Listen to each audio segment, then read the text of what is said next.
Hello, U.S. history students. So, in the second of three lessons for this week, we're going to pick up with this theme of westward expansion and talk about an issue that is quickly dividing the United States, and that is the issue of slavery.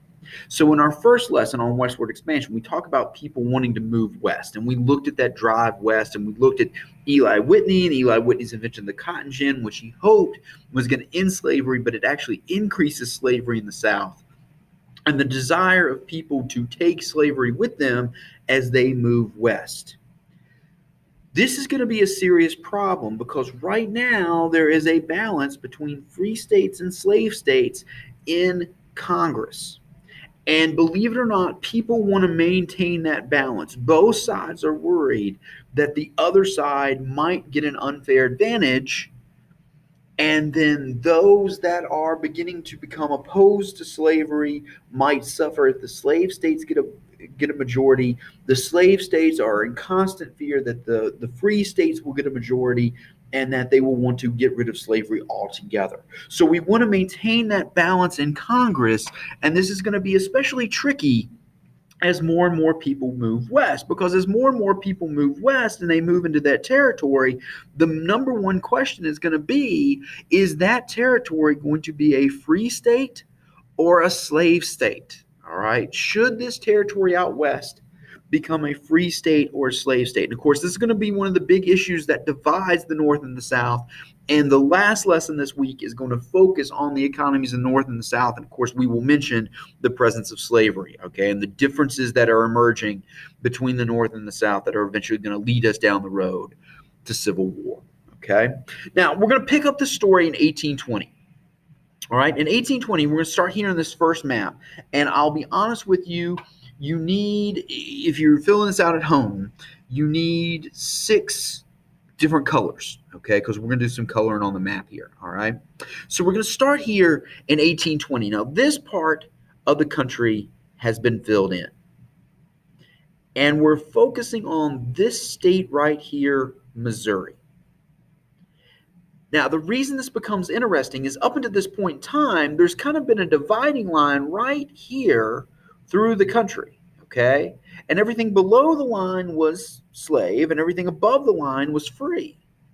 Well, Missouri is smack dab in the middle.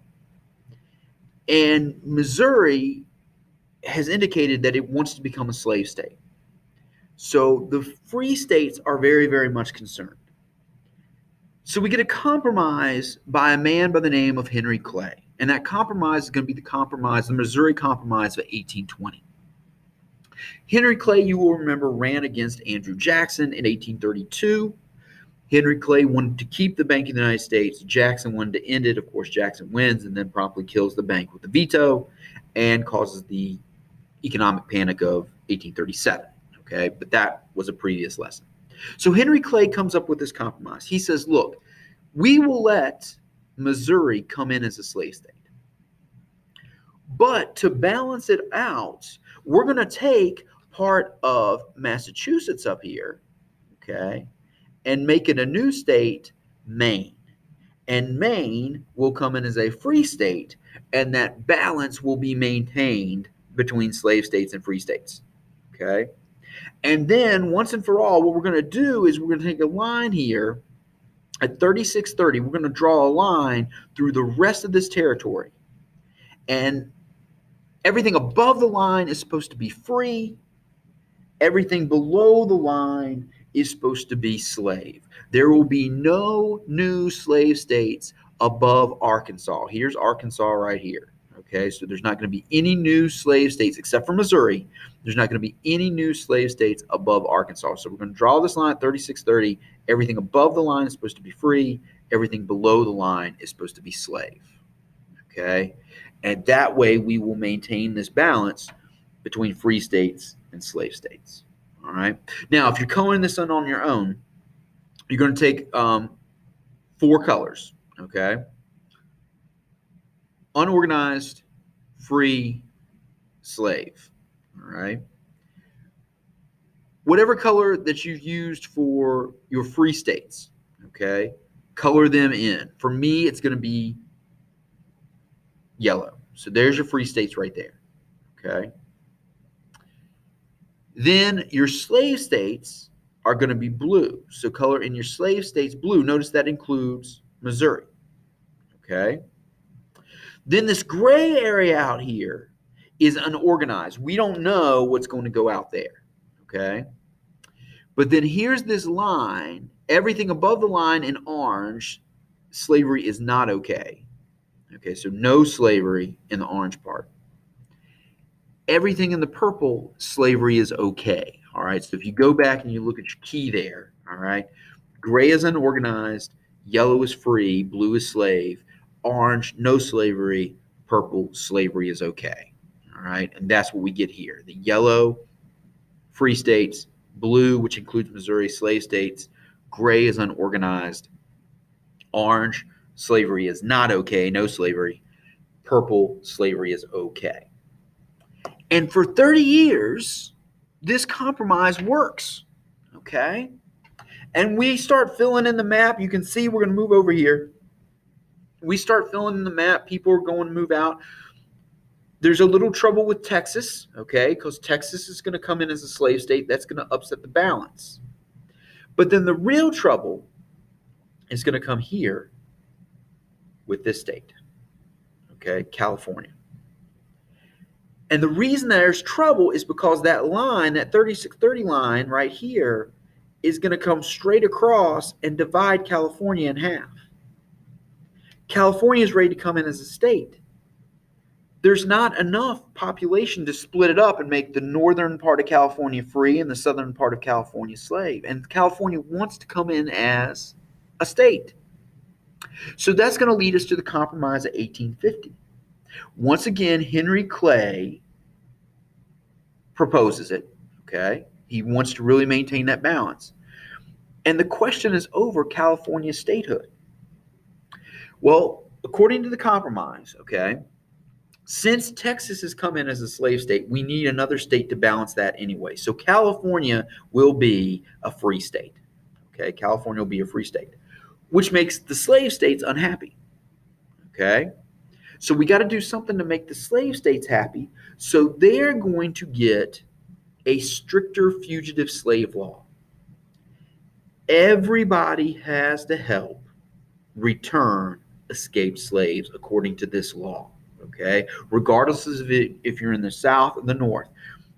If a slave is moving north and you know it's a former slave, you, according to this law, have to bring it back to its owner, okay? You have to return the slave to their owners. Now, it's on the books, but are people going to obey it? No. All right. The same people that have been helping slaves escape up until now are still going to do it. In fact, this law is probably going to make things like the Underground Railroad and other means of freedom actually work better and work behind the scenes more, okay, and get more secretive because the law is on the books. And if you get caught not helping return slaves, you could be punished, okay? So it's probably going to help those people that are helping slaves escape to freedom do their job better, okay, and get better at it and get more secretive at it, okay?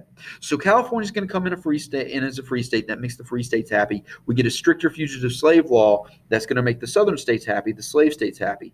Now, what are we going to do with all this territory? Because that line, notice, that line is going to cut some other states in two, okay? So what are we going to do with these territories right here when they get ready to apply for statehood?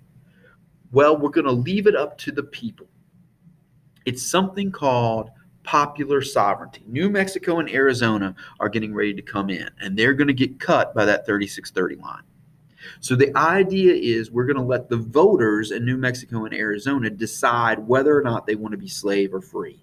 That's called popular sovereignty. The people decide for themselves if they will have freedom or if they will have slavery.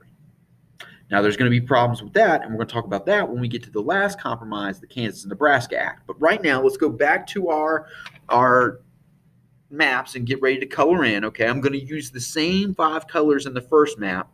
Gray is unorganized, yellow is free, blue is slave, orange, no slavery, purple, slavery okay, and then we're going to add a color green, which is popular sovereignty.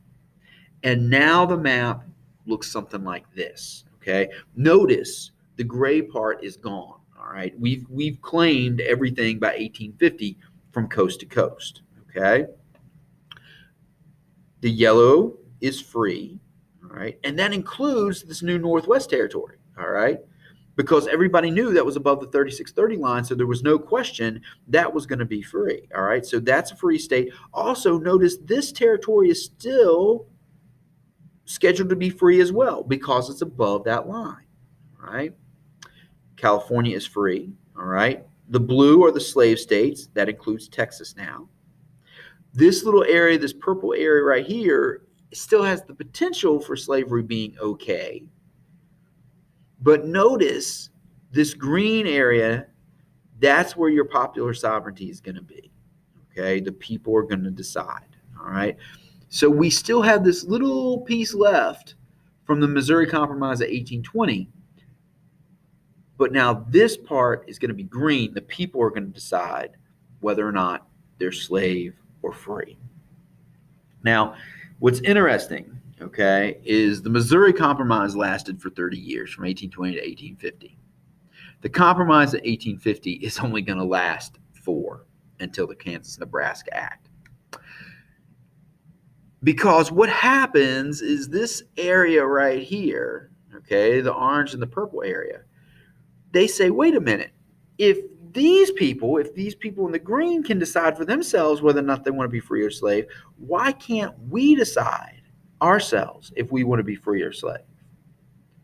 So what the Kansas-Nebraska Act 1854 is going to do is it's actually going to repeal the old Missouri Compromise of 1820. We're just going to scrap that compromise, get it off the books completely. And basically what it says is that all territory not yet settled will have popular sovereignty. Okay, so the green areas in the previous map are going to stay green, but now that orange area is going to turn green and that purple area is going to turn green. Right? Now, while that might look good on paper, here's the problem. Pro-slavery and anti-slavery forces are very, very dedicated to their respective causes. And now here's all this territory that could be free or it could be slave. The people are going to decide. So the key comes in getting enough people out into that territory to vote the way you want to vote, the way you want them to vote. So there's going to be this rush, and to be honest with you, there's going to be violence between the pro-slavery forces and the anti-slavery forces. Kansas in particular is going to become known as Bleeding Kansas. And the guy that is going to lead the anti-slavery forces in Kansas is a man by the name of John Brown. And like I said, the purpose is we want to get our voters out there so they can vote the way we want them to vote. So if you're a pro-slavery person, you want all these pro-slavery people out there so they vote for slavery. If you're an anti-slavery person, you want all these people against slavery out there so they can vote against slavery. And you got all these people rushing into this confined area. Both sides care very deeply for their respective causes. Both sides are not afraid to go to war to chase the other side out, so that this new territory either stays free or becomes slave. All right. And like I said, this bloodshed that erupts specifically in Kansas is going to become known as Bleeding Kansas. Well, we got our colors there again. All right. Now, this is probably going to be the easiest map to color in. All right. Because really, there's only one change. We still have the free states in yellow. Okay. And that includes California and the Northwest Territory. We still have the slave states in blue, all right, which now includes that land under the 3630 line, okay, and Texas. And then everything else that has not been settled as a state is going to be green, okay? Popular sovereignty, the people are going to decide. We're going to talk more about that when we get to the election of Abraham Lincoln and the Lincoln-Douglas debates once we get back from Christmas break, okay? So that's the situation in the country. This issue that has been underneath the surface between pro-slavery forces and anti-slavery forces is finally coming to a head. We've seen that with our westward expansion. Are these territories going to be free? Are they going to be slave? And who's going to decide? This is just going to be one more piece of the puzzle that is dividing North and South. And our final lesson this week is going to look at the economies in the North and South, particularly a little issue with a tariff that is going to further the divide and lead eventually down the road to civil war.